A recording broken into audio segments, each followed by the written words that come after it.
அன்னவயல் புதுவையாண்டாள் அரங்கற்குப் பன்னு திருப்பாவைப் பல்பதியம் இன்னிசையால் பாடிக் கொடுத்தாள் நற்பாமாலை பூமாலை சூடிக் கொடுத்தாளைச் சொல்லு. வேதம் வல்லார்களைக் கொண்டு விண்ணோர் பெருமான் திருப்பாதம் பணிந்து என்கிற உயர்ந்த அனுஷ்டானத்தை திருப்பாவை என்கிற திவ்ய சாஸ்திரத்திலே நமக்கு காட்டிக் கொடுத்திருக்கிறாள் ஆண்டாள் நாச்சியார். பாகவதர்கள் ஒவ்வொருவரையாக எழுப்பிக்கொண்டு கண்ணபிரானுடைய திருமாளிகைக்கு போக வேண்டும். 10 பாகவதர்களை எழுப்பி ஆகிவிட்டது. 6வது பாசுரம் தொடங்கி 15வது பாசுரம் வரை. இப்பொழுது 16வது பாசுரத்திலே கண்ணபிரானுடைய திருமாளிகையை அடைந்து விட்டார்கள். இப்பொழுது அங்கே காவல் காத்து கொண்டிருக்கக்கூடிய கோயில் காப்பான் வாயில் காப்பான் என்ன 2 கட்டு காவல் அவர்களிடத்திலே அனுமதியை பெறுகிறார்கள்.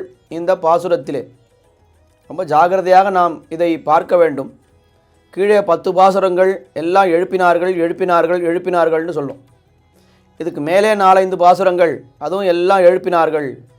நந்தகோபரை எழுப்புகிறார்கள், கண்ணனை எழுப்புகிறார்கள், யசோதை எழுப்புகிறார்கள், நப்பின்னை பிராட்டி எழுப்புகிறார்கள் என்று எல்லாம் எழுப்புகின்ற பாசுரங்கள். இந்த பாசுரத்திலேயும் நாம் இந்த இடத்துல கோயில் காப்பான் வாயில் காப்பானை எழுப்புகிறார்கள் என்று சொல்லிவிடக்கூடாது. ஏன்னா எழுப்புகிறார்கள்னு சொன்னால் அவர்கள் உறங்குகிறார்கள்னு ஆயிடும். கோயில் காப்பான் வாயில் காப்பான் எங்கேயாவது உறங்க முடியுமா? அவர்கள் உறங்கவே முடியாது. உறங்கினால் அவருடைய கடமை அங்கே தவறிவிடும். அதனால் இந்த பாசுரத்தை எப்படி சொல்ல வேண்டும் என்னால் இந்த கோயில் காப்பான் வாயில் காப்பான் இடத்திலே அனுமதியை பெறுகிறார்கள். அவர்கள் கண்ணனுக்கு யாராலே எந்த சமயத்தில் என்ன ஆபத்து வரும்னு ரொம்ப ஜாக்கிரதையாக அவர்கள் காத்து கொண்டிருக்கிறார்கள். அந்த திருமாளிகை அவர்களிடத்து அனுமதி பெற்று போகிறார்கள். மற்றொரு உயர்ந்த அனுஷ்டானம் என்னவென்னால் பெருமாளை நாம் சேவிக்கப் போகும்பொழுது ஒரு கோவிலுக்கு போகிறோம் என்று சொன்னால் நேரே பெருமாள் சன்னதிக்கு போய்விடக்கூடாது. முதலிலே வாசலிலே துவஜஸ்தம்பம்னு இருக்கும், பலிப்பீட்டம், அங்கே தண்டம் சமர்ப்பிக்க வேண்டும், சேவிக்க வேண்டும். அதுக்கப்புறம் கருடன் சன்னதின்னு கருடன் இருப்பார், அவரிடத்திலே அனுமதியை பெற வேண்டும். அதற்கு மேலே ஆழ்வார் ஆச்சாரியர்கள் எல்லோரையும் சேவித்து தாயாரை சேவித்து விட்டு அதுக்கப்புறம் பெருமாள் சன்னதிக்கு அந்த துவாரபாலகர்கள்னு இருப்பார், அந்த துவாரபாலகர்களிடத்திலே அனுமதியை பெற்று கொண்டுதான் பெருமாளை சேவிக்க போக வேண்டும். இதுதான் கிரமம், பெரியவர்கள் காட்டியிருக்கக்கூடிய கிரமம். அதை அப்படியே இங்கே அனுட்டித்து காட்டுகிறாள் ஆண்டாள். நாயகனாய் நின்ன நந்தகோபனுடைய கோயில் காப்பானே, கொடித்தோன்னும் தோரணவாயில் காப்பானே, மணிக்கதவம் தாழ் திறவாய் ஆயர் சிறுமியரோமுக்கு, அரைபறை மாயன் மணிவண்ணன் நென்னலேவாய் நேர்ந்தான், தூயோமாய் வந்தோம் துயிலழப்பாடுவான், வாயால் முன்னம் மாத்தாதேயம்மா, நீ நேசநிலை கதவம் நீக்கு நீ கேளோர் எம்பாவாய். முதலிலே கோயில் காப்பான் என்று முதல் நிலையிலே காவல் காத்து கொண்டிருக்கக்கூடிய ஒரு கைங்கரியபரர் அவரை பார்த்து நாயகனாய் நின்ன நந்தகோபனுடைய கோயில் காப்பானே, நந்தகோபனுடைய கோயில் காப்பானே. இது இப்போ யாருடைய வீடு? கண்ணனுடைய வீடா இல்லை நந்தகோபுடைய வீடான்னா இதெல்லாம் கண்ணனுடைய வீடு தான். ஆனால் இப்போ அந்த கண்ணனும் தன்னை தாழ விட்டு கொண்டு நந்தகோபனுக்கு அடங்கினவனாக நந்தகோபன் குமரனாக வரும்பொழுது இது என்ன ஆகிவிட்டது? இப்போ நந்தகோபனுடைய வீடு ஆகிவிட்டது. நாயகனாய் நின்ன நந்தகோபன். நாயகனாய் நின்ன நந்தகோபன் என்னால் என்ன? உண்மையாக நாயகன் யார்? நாயகன் முழுவேடுலகுக்கும் நாதன் நாரணன் என்ன ஆழ்வார்கள் எல்லாம் காட்டியிருக்கிறார்கள். அப்போ உண்மையான நாயகன் யார் என்னால் அது எம்பெருமான் ஸ்ரீமன் நாராயணன். ஆனால் அவனே இந்த அவதாரத்திலே தனக்கு நாயகனாக நந்தகோபனை தேர்ந்தெடுத்திருக்கிறான். அப்போ நாயகன் கண்ணன்தான். ஆனால் இப்பொழுது நாயகனாகி நின்றவன் யார் என்னால் அது நந்தகோபன். அந்த நாயகனாய் நின்ன நந்தகோபனுடைய கோயில் காப்பானே என்று சொன்னார்கள். இல்லை, இன்னொரு அர்த்தமும் காட்டுகிறார்கள். நந்தகோபனுடைய கோயில் காப்பானே, நந்தகோபனை எல்லாம் நன்னா காப்பாற்றி கண்ணனையும் நந்தகோபரையும் நன்னா காப்பாற்றி கண்ணனை எங்களுக்கு பெற்றுக் கொடுப்பதனால் நீயே நாயகன், நீயே நாயகனாய் நின்ன நந்தகோபனுடைய கோயில் காப்பானே என்று இப்படியும் அர்த்தம் வைத்து கொள்ளலாம். இந்த வார்த்தையை கேட்டவுடனே இந்த கோயில் காப்பான் நம்ம பண்ணுற கைங்கரியத்தை இவர்கள் ரொம்ப பெருமையாக சொல்கிறாளேன்னு அவர்களை உள்ளே அனுமதித்து விட்டான். எல்லோரும் உள்ளே போனார்கள். அடுத்த கட்டிலே காவல் கோயில் காப்பான் என்று தோரணவாயில் காப்பான் அவன் இருக்கிறான். அவனை பார்த்து கொடித்தோன்னும் தோரணவாயில் காப்பானே. அங்கே கண்ணபிரானுடைய திருமாளிகையிலே பெரிய கொடிகளெல்லாம் கட்டி வைத்திருக்கிறார்கள், தோரணங்களெல்லாம் கட்டி வைத்திருக்கிறார்கள். எப்படின்னு கேட்டால் பெரிய உதாரணம் சொல்கிறா. ரொம்ப தாகம் தாகம் தாகம்னு காட்டு வழியாக ஒருத்தன் வந்து கொண்டிருக்கிறான். அந்த சமயத்தில் எங்கே தண்ணீர் கிடைக்கும்னு எல்லாம் வறண்ட இடம், வறண்ட பூமி, ஜலம்ன்ற ஒரு சுவடே இல்லை. அங்கே திடீர்னு ஒரு மேலே ஒரு கொடி இருக்குது. அங்கே கொடி இருந்தால் அந்த காலத்தில் தண்ணீர் பந்தல் வைத்திருப்பார்கள். அந்த தண்ணீர் பந்தல் தெரிவதற்காக மேலே கொடி கட்டி வைத்திருப்பார்கள். இன்னும் இவன் போக வேண்டிய தூரம் எத்தனையோ தூரம். அந்த தூரத்தில் அந்த கொடியை பார்க்கிறான். அந்த கொடியை பார்த்த உடனேவே என்ன ஆகிடுறது, இவனுக்கு பாதி தாகம் இவனுக்கு தீர்ந்து விடுகிறது.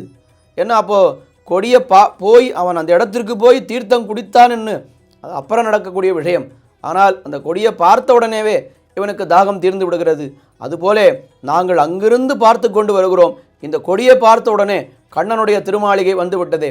நமக்கெல்லாம் தீர்த்தத்துக்கு தாகம், ஆனால் அந்த கோபிமார்களுக்கெல்லாம் கண்ணன் மீது தாகம். அதனால் அவர்களுக்கு அதுதான் சந்தோஷம். அந்த கொடி தான் அவர்களுக்கு சந்தோஷத்தை விளைக்கும். அப்போ அந்த கொடித்தோன்னும் தோரணவாயில் காப்பானே மணிக்கதவம் தாழ்த்திரவாய். இந்த கண்ணபிரானுடைய திருமாளிகை கதவை நீ எங்களுக்கு திறந்து உள்ளே விட வேண்டும் என்று அவனை பிரார்த்திக்கிறார்கள். உடனே அவன் கேட்கிறான், யாரம்மா நீங்கள்? ஏதோ நடுராத்திரியிலே வந்து என்னமோ உரிமையோடு வந்து கோயில் காப்பானே வாயில் காப்பானேன்னு அழைக்கிறீர்கள். அழைத்து கதவை திறந்து விடு, நாங்கள் உள்ளே போய் கண்ணனை பார்க்க வேண்டும் என்று அழைக்கிறீர்கள். அப்படியெல்லாம் இஷ்டத்துக்கெல்லாம் விட முடியாது என்று அவர்கள் அந்த வாயில் காப்பான் அவன் சொல்கிறான். அதற்கு இவர்கள் பதில் சொல்கிறார்கள். என்ன பதில் என்னால், ஐயோ நீ என்னப்பா இப்படி சொல்கிறாய்? நாங்கள் என்ன ஆபத்தை விளைவித்து விட முடியும்? கண்ணபிரானுக்கு இப்படி கண்டவாளையும் உள்ளே விட்டால் கண்ணனுக்கு ஆபத்து வந்து விடாதான்னு அவன் கேட்கிறான். ஐயோ நாங்கள் என்ன ஆபத்தை விளைவித்து விட போகிறோம்? நாங்கள் பெண்களாயிட்டே, பெண்களால் அவனுக்கு என்ன ஆபத்து வரும்னு கேட்டாலும். உடனே அவன் சொன்னான், ஐயோ அப்படியெல்லாம் பெண்கள்னு நம்பியெல்லாம் விட முடியாது. ராமாவதாரத்திலே சூர்பனகைன்னு ஒருத்தி வந்தாள், தாடகைன்னு ஒருத்தி வந்தாள். இவாள்லாம் பெண்கள் தான், ஆனால் எம்பெருமானுக்கு ஆபத்து விளைவிக்க வேண்டும் என்று வந்து விட்டார்கள். பெண்கள் என்பதனாலே உங்களை அனுமதிக்க முடியாது என்று சொன்னான். சரி, அவள்லாம் அரக்கிகளாயிட்டே, தாடகையோ சூர்பனகையோ அவள்லாம் அரக்கிகள். நாங்கள் இடைப்பெண்களாயிட்டே, நாங்கள் இடைப்பெண்கள் போய் அவனுக்கு ஆபத்தை விளைவித்து விட முடியுமா என்று இவர்கள் கேட்டார்கள். உடனே அவன் என்ன சொன்னான் அந்த வாயில் காப்பான்? அந்த கதையும் தெரியும். பூத்தனைன்னு ஒரு ராட்சசி, அவள் என்ன பண்ணாள், அரக்கி என்ன பண்ணாள் என்னால், அவள் யசோதை வேஷத்திலேயே வந்தாள், இடைப்பெண் வேஷத்திலேயே வந்து கண்ணனை முடிக்க வேண்டும் என்று வந்தாள். அதனால் இடைப்பெண்கள் என்றாலும் கூட அப்படியெல்லாம் சட்டென்று உள்ளே விட முடியாதுன்னு அவன் சொல்லிவிட்டான். உடனே இவர்கள் என்ன சொன்னார்கள், சரி இடைப்பெண்கள் என்று விட வேண்டாம், அவளாவது பூத்தனையாவது பெரிய அந்த யசோதை வேஷத்திலே வந்தாள். ஆனால் நாங்கள் சிறுமியர்கள், ஆயர் சிறுமியர்கள், ரொம்ப சிறுவர்களாயிட்டு ஒரு சிறுமியர்கள் போய் நாங்கள் என்ன ஆபத்தை விளைவித்து விட முடியும் என்று கேட்டார்கள். அதற்கு அவன் பதில் சொன்னான், ஐயோ சிறுவர்கள் என்று உங்கள் பருவத்தை பார்த்து கூட நான் விட முடியாது. ஒருத்தன் வத்சாசுரன்னு ஒருத்தன் வந்தான். அவன் என்ன பண்ணான், சின்ன கன்றுக்குட்டி வேஷத்திலே வந்து கண்ணனை முடித்து விட வேண்டும் என்று பார்த்தான். அப்படியே கண்ணன் எடுத்து அவன் தோளிலே போட்டுக்கொண்டால் அப்படியே முடித்து விடலாம் என்று பார்த்தான். அதெல்லாம் முடியாது, நாங்கள் ஆயர் சிறுமியர்களாக இருந்தாலும் உங்களை விட முடியாது என்று சொன்னான். உடனே சரி சிறுமியர்கள் என்கிற காரணத்தினாலே விட வேண்டாம், ஆனால் எங்களை வர சொன்னதே கண்ணன் தானே. ஆயர் சிறுமியரோமுக்கு அரை பறை மாயன் மணிவண்ணன் நென்னலே வாயினேர்ந்தான். நேற்று ராத்திரி அவன் என்ன சொன்னான் கண்ணன், எல்லாரும் விடியற்காலை என்னுடைய வீட்டிற்கு வந்து விடுங்கள், வந்தால் நான் உங்களுக்கு அறைகின்ற பறையை நான் உங்களுக்கு கொடுக்கிறேன் என்று அவன் சொன்னான். நேற்று எப்படிப்பட்ட நேற்று என்னால், நேற்றைய தினம் எங்களுடைய கால்களிலே அவன் விழுந்து கிடந்தான். இன்றைக்கு எங்களுடைய தலையெழுத்து எப்படி மாறிவிட்டது, உன்னுடைய திருவடியிலே உன்னுடைய காலிலே நாங்கள் விழுந்து கிடக்கிறோம். அது எப்படிப்பட்ட நேற்று என்னால், எங்கள் ஒத்தொத்தொரு காலிலேயும் கண்ணன் விழுந்து கிடந்தான். அரைப்பறை மாயன் மணிவண்ணன் நென்னலே வாயினேர்ந்தான் என்ன அவர்கள் சொன்னார்கள். உடனே அந்த உள்ளே இருக்கக்கூடிய, அதாவது அந்த கோயில் காப்பான் வாயில் காப்பான் இருக்கிறானே, அவன் என்ன கேட்டான், நீங்கள் வந்தாலும் சரி உங்களுடைய பாவத்தை தெரிந்து கொள்ளாமல் நான் உங்களை உள்ளே விட முடியாது. நீங்கள் ஏதோ பறை வேணும்னு வருகிறீர்கள், ஏதோ இதர வஸ்துக்கள் வேண்டும் என்று வருகிறீர்களே, உங்களுடைய பாவம் எப்படிப்பட்டது என்று கேட்டான். தூயோமாய் வந்தோம், நாங்கள் நாட்டாருக்காக பறை என்று கேட்டோமே தவிர உண்மையாக எங்களுக்கு கண்ணபிரான் தான் வேண்டும், ரொம்ப தூய்மையோடு வந்தோம். சரி அப்படியானால் நான் உங்களை உள்ளே விடுகிறேன், ஆனால் பொழுது விடியட்டும், பகல் நேரத்திலே வாருங்கள், அப்பொழுது விடுகிறேன் என்று சொன்னான். உடனே துயிலெழப்பாடுவான் வந்தோம். துயிலெழப்பாடுவான், பகலிலே வந்து அந்த வஸ்துக்களை எல்லாம் வாங்கிட்டு பகவானை சேவிப்பதிலே என்ன ஒரு பெரிய விஷயம் இருக்கிறது, அது எங்களுக்கு வேண்டவே வேண்டாம். பெருமாளை சேவிக்க வேண்டுமென்னால் அந்த திருப்பள்ளி உணர்கின்ற அந்த சமயத்திலே அவனை சேவிக்க வேண்டும். அதை சேவித்தால்தான் அவனை அப்படியே நாங்கள் திருப்பள்ளி எழுச்சி பாடி அவனை எழுப்பி அந்த சேவையை சேவிக்க வேண்டும். துயிலெழப் பாடுவான் வந்தோம். ஏன்னா அந்த காலங்கார்த்தால் நாம் கூட கோயிலுக்கு எத்தனையோ சமயத்திலே போகலாம்.